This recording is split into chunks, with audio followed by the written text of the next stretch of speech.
welcome to an episode of Rediscovered Movies. I'm your host, Nomfanelo Malloy. So today I'm joined by a special guest. She appeared in the last season of the podcast in the Worst Person in the World episode. I'm glad to have her back on the podcast, so please welcome Juliana Torquato.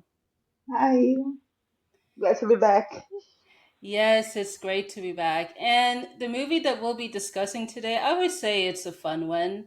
So we'll be talking about Spirit Stallion of the Cimarron, which is a 2002 animated Western film. It is directed by Kelly Ashbury, who's known for films such as Shrek 2 and Gnomes and Juliet, and also co-directed by Lorna Cook. It is written by John Fusco, who's known for Young Guns and Hidalgo. It stars Matt Damon, James Cromwell, and Daniel Studi. So here is the synopsis. Follows the adventures of a wild and rambunctious Mustang stallion as he journeys through the untamed American frontier. Encountering man for the first time, Spirit defies being broken even as he develops a remarkable friendship with a young Lakota brave.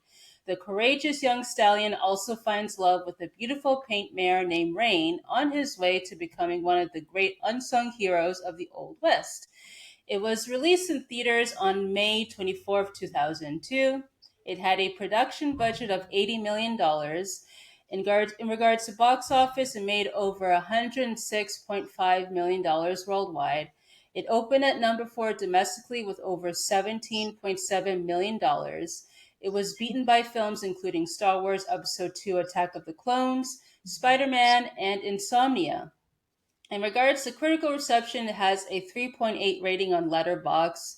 It was nominated an Oscar for animated feature film, and at the time of this recording is available on demand, so check your local provider.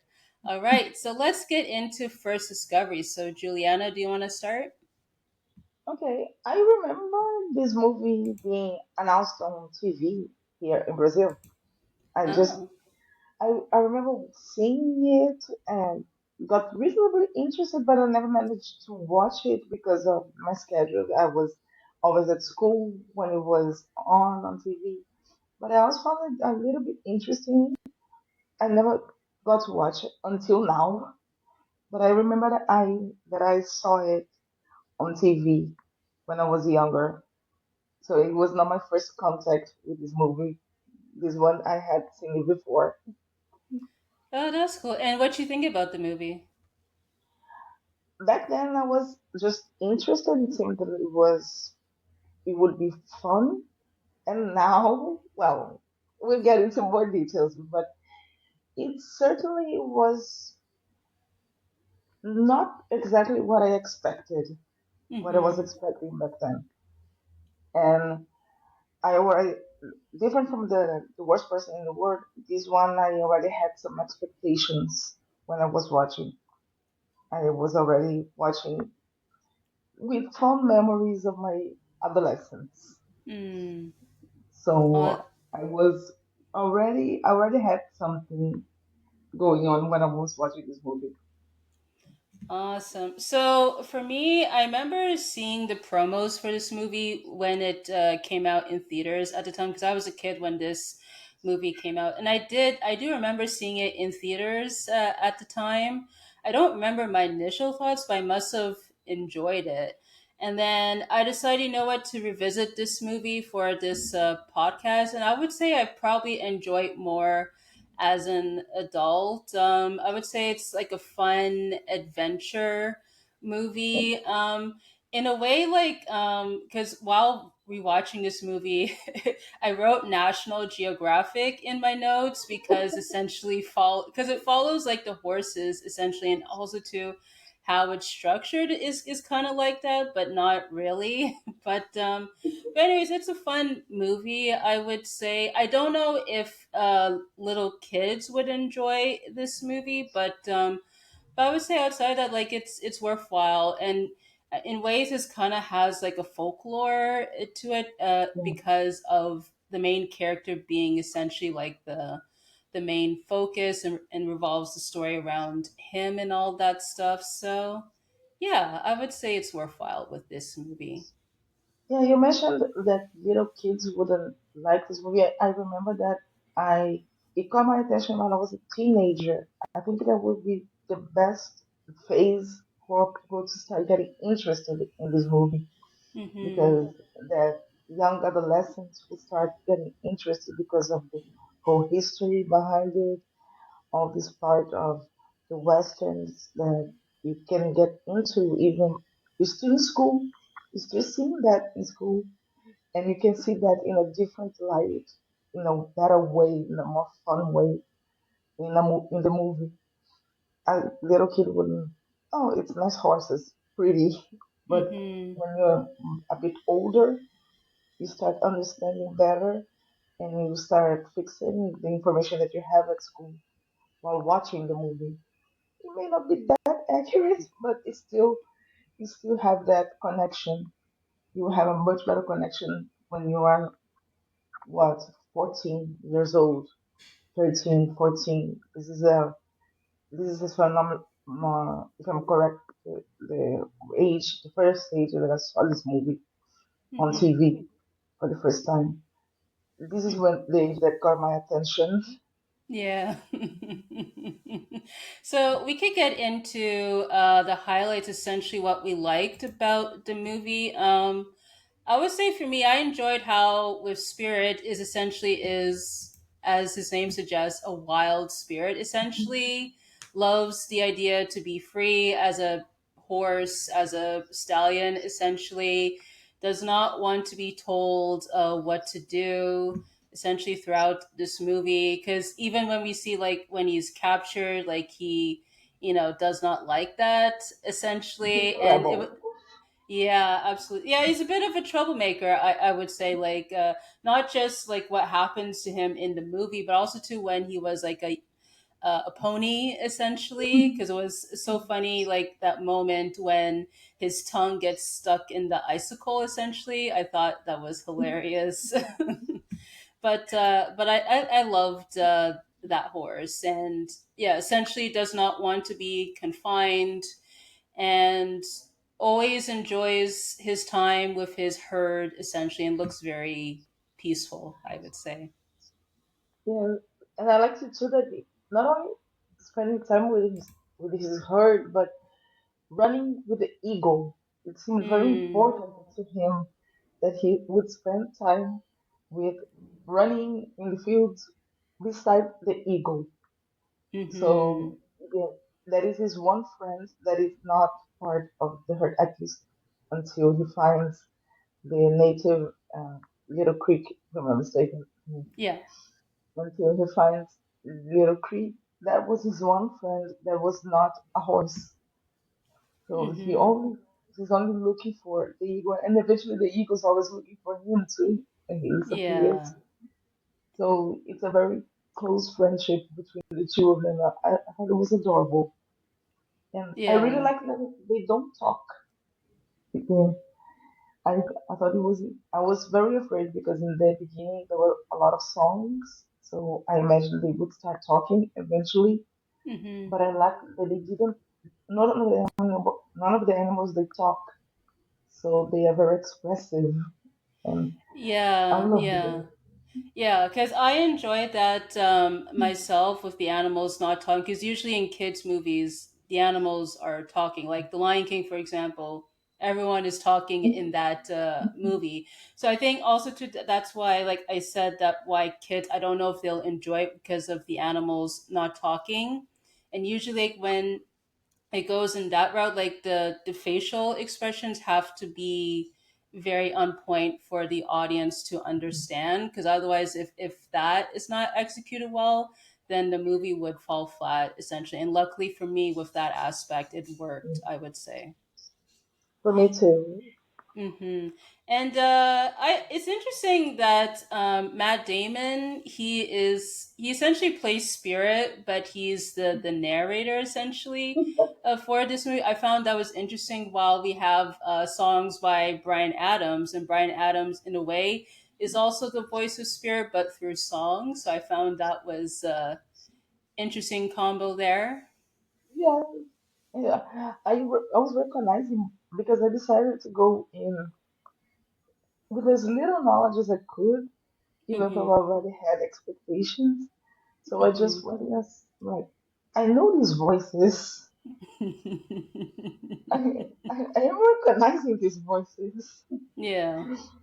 So it, for me at least, it added an extra layer of attachment to the characters because I Mhm. knew them, I felt closer, and the way they, even through narration, felt very, it was very clear that that narration was the spirit's voice. It was not just an off narrator. It was the Mhm. spirit telling us what he was feeling, what he was going through.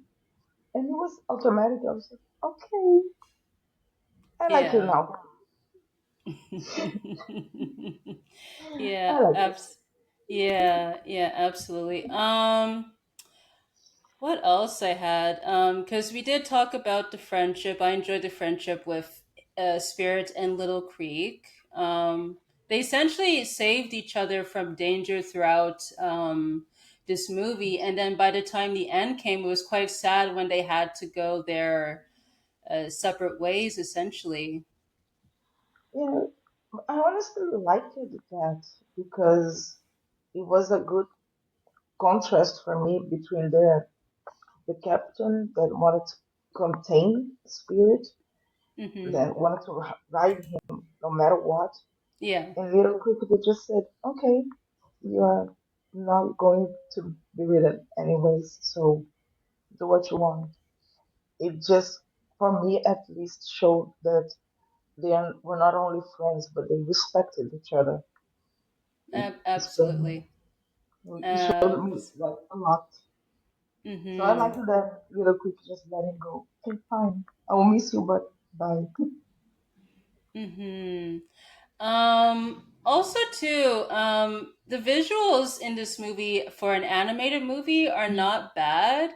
And in ways, for me, it kind of like resembles like paintings is quite majestic. I think the 2D animation helped with that aspect. An example would be that for both the beginning and the ending of the movie, we see like if you saw the clouds, like the shape of the horses as clouds. I found that was quite interesting. So I found like from a visual standpoint, I enjoyed those parts of the movie. Yes, and I also remember writing down that I thought the style they chose for this animation was very good, very Mm-hmm. well chosen because Mm-hmm. it's a western, so you have to be very. It they chose one style that it was very old. Let's Mm-hmm. put it like that. So it's very hand drawn, and all of that. So it reminds you of the western. It's not, it Mm-hmm. would be very different if it had been a 3D animation. It Mm-hmm. wouldn't feel the same. It wouldn't feel like a traditional western movie. You wouldn't have that feeling. So it was a really good choice, and it aged really well too. The animation Absolutely. ages perfectly. Mm-hmm. Absolutely. Absolutely agree with you on that.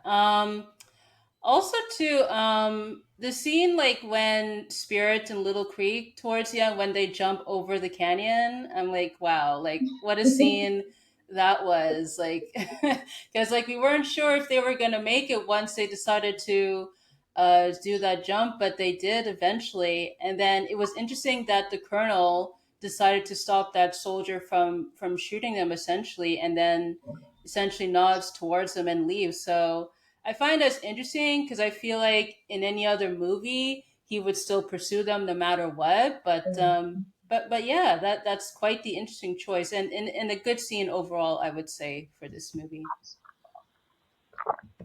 I really liked their because there was a narration on that scene, but it was essentially a mental connection between the two of them. Mm-hmm. Little Quick just says no and speaks it. Mm. Yes, they were Yeah. so connected to the point that they, yeah, we understand each other, and I'm not liking this. Yeah, yeah.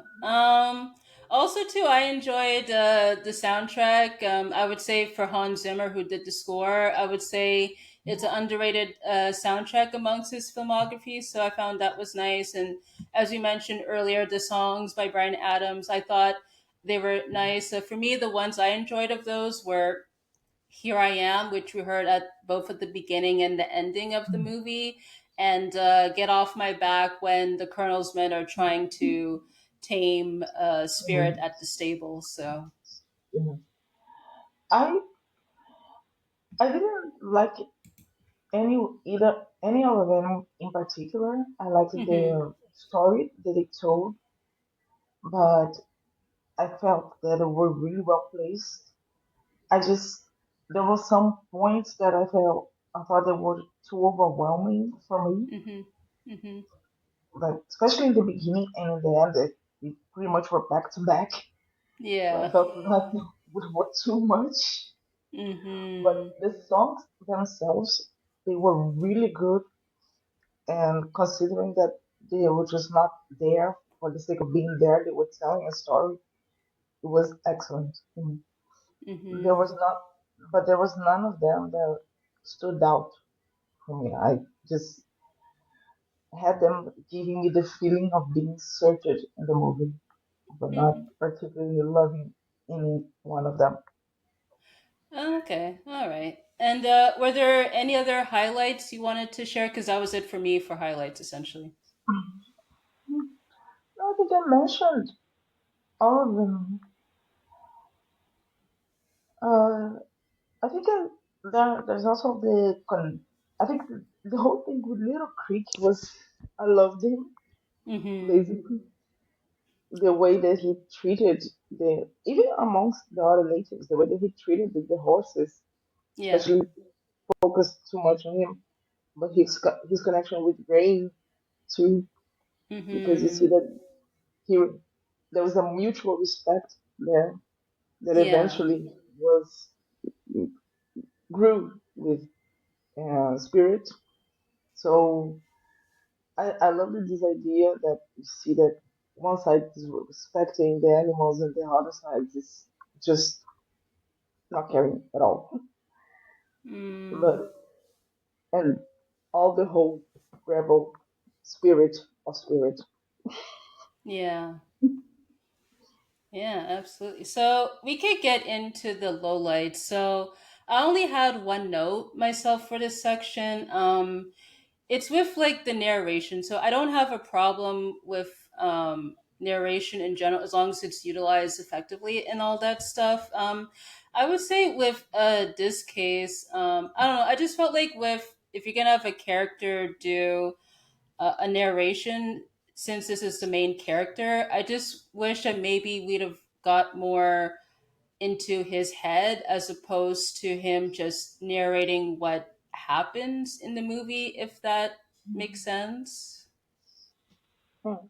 Like more with the feelings than with the actions. Yeah, essentially.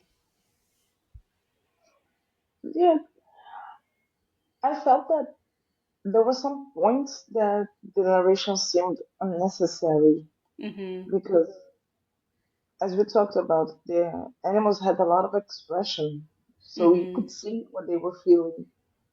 And Mm-hmm. you said perfectly that this movie is obviously not for little kids, so Yeah. the audience of this movie will notice the expressions on the Yeah. animals, and you don't need to narrate what we are seeing. Mm-hmm. Mm-hmm. So Mm-hmm.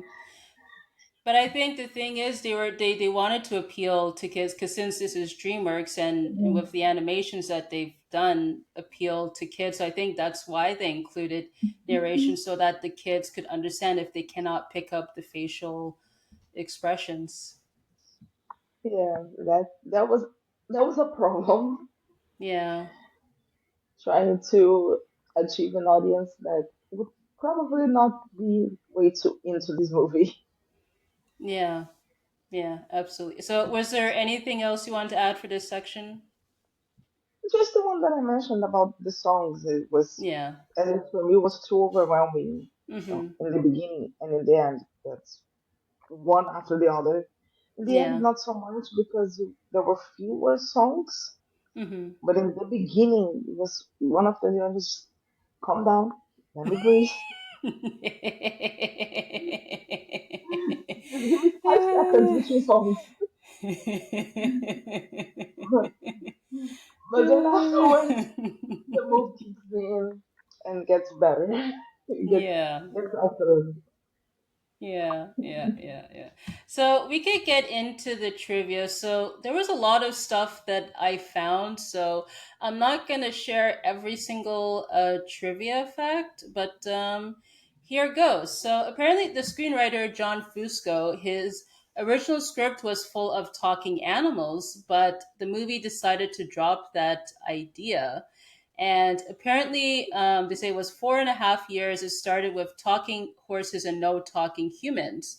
And then storyboard and animation tests were made with the horses talking. They felt their talking broke the more realistic themes of the Old West they were aiming for and decided to have a narrator speak throughout the movie.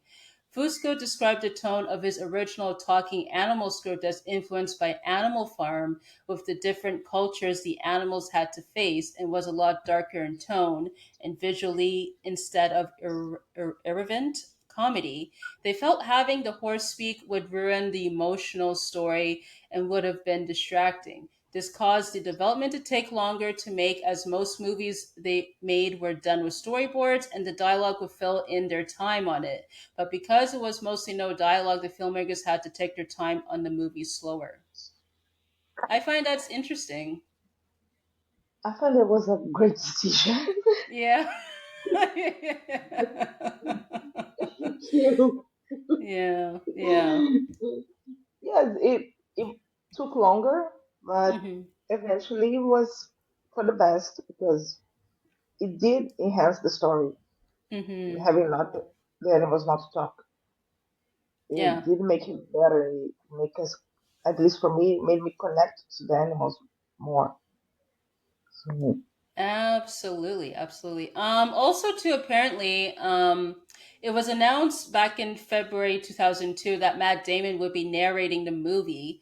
Jeffrey Katzenberg, he spent 4 years trying to find a perfect voice that could capture a spirited, heroic character and said Matt had everything we hoped for, a genuine enthusiasm for life that comes through melodically in his voice. Matt Damon met the real life model for Spirit in the horse flesh. Katzenberg said it was a beautiful thing, those two together. They did have a contest over who was the bigger star. That's hilarious, but okay. yeah. But the moments that it should have been narrated, he did well. I Yeah. I really like Matt Damon, and he was a really great addition. Oh yeah, absolutely. And also too, they said real horses were recorded for all of the audio, and at no time were there any human vocalizations used for the horse characters. I find that's interesting. I guess they really wanted to make it more realistic, so I get that choice. Yes, interesting. Mm-hmm. It does seem more real, but I mean, at first I assumed that it was rec- traditional sound making that is Mm-hmm. they just approximated from the horse sounds, but they were really dedicated to this movie. Mm-hmm. Absolutely. Also, too, apparently the model for Spirit was a 3-year-old Keeger stallion named Donner. He was bought from a rancher for $50,000, which was considered a high price. Keeger stallions are noteworthy because they are a wild breed with traits originating back to the breeds brought over by the Spaniards in the 16th and 17th centuries. Donner was most likely chosen so that DreamWorks could base Spirit on a horse, most like what a wild horse in the 18th century might have looked like. Interesting. Hey, well, I have no idea what a horse would look like in the 18th century, but Yeah.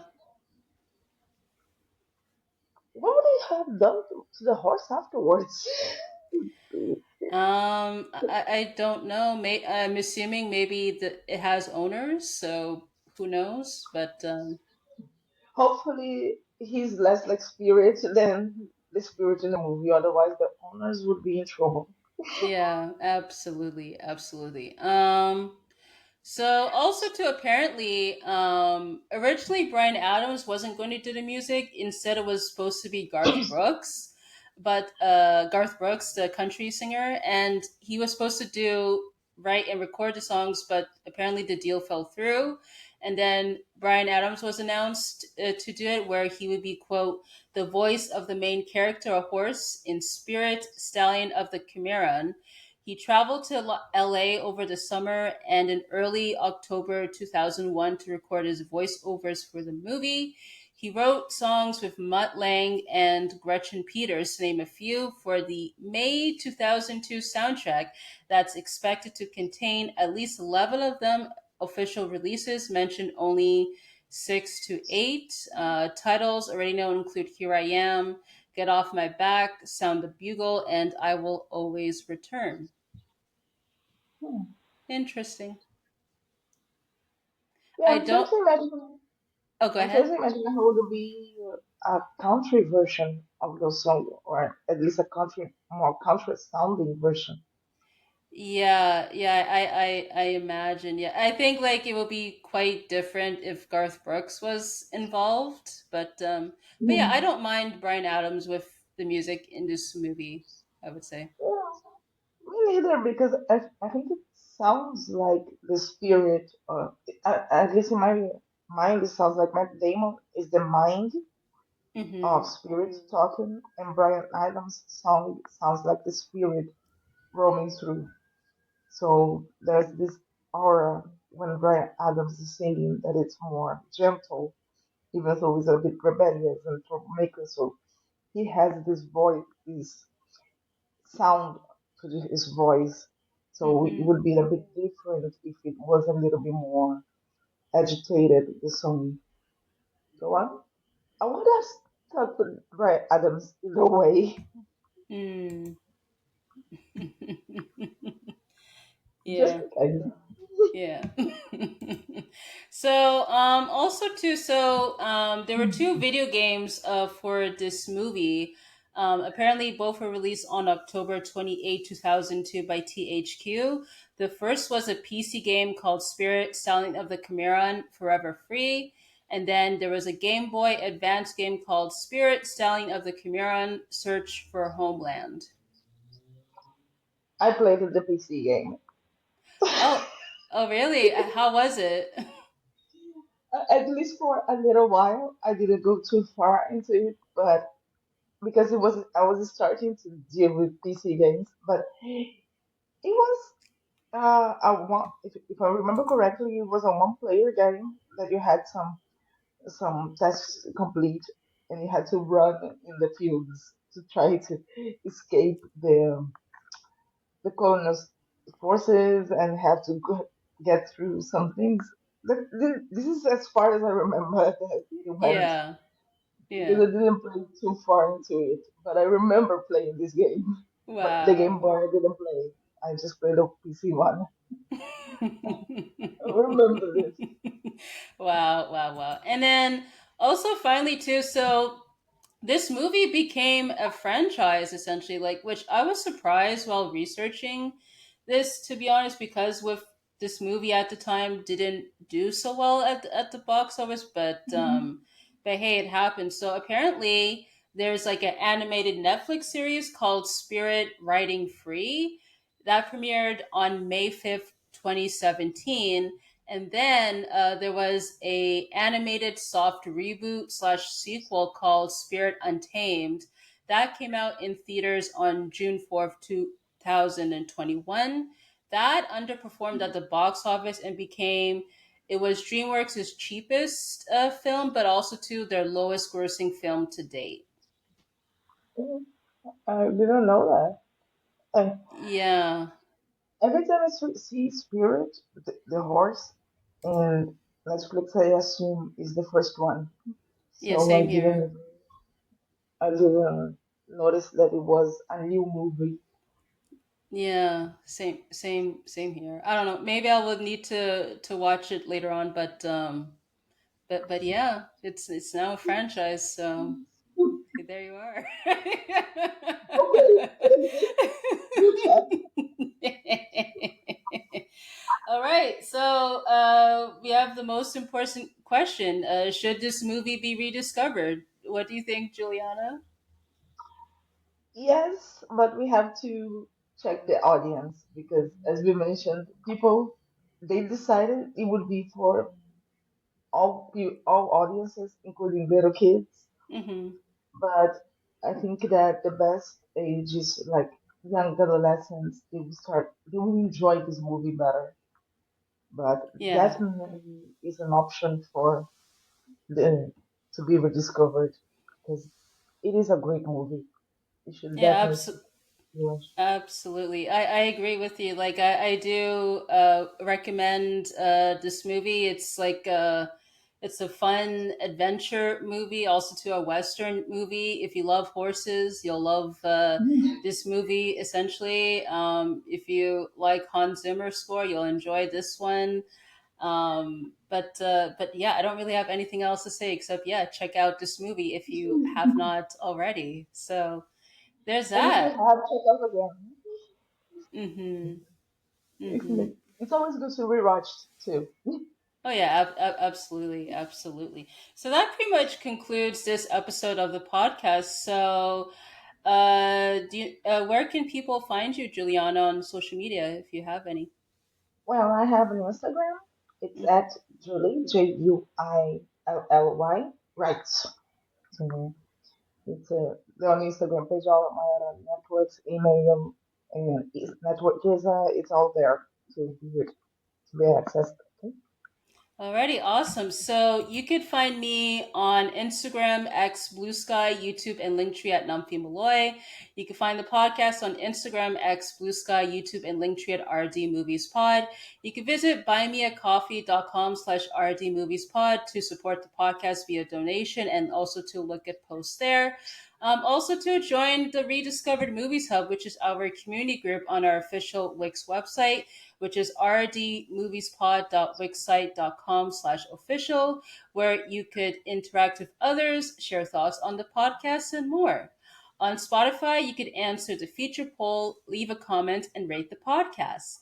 On Apple Podcasts, Good Pods, and Podchaser, you could leave a review and rate the podcast. And you could submit questions, comments, and suggestions by email, which is rediscoveredmovies@gmail.com, or you could fill out our contact form on our link tree to be featured on a Q&A episode, which will air after the end of the season. All right. So before we wrap it up, Juliana, are there any final notes you want to share? No, I think we talked about all the great things, especially the great things because there are many in this movie. And for now, on my side, um, I don't have a podcast, but I'm still working on my book that will come out next year. Awesome. That's great. So I want to thank you, of course, Juliana, for being a guest on this podcast. And I want to thank you guys for tuning in, and I hope to catch you on the next one.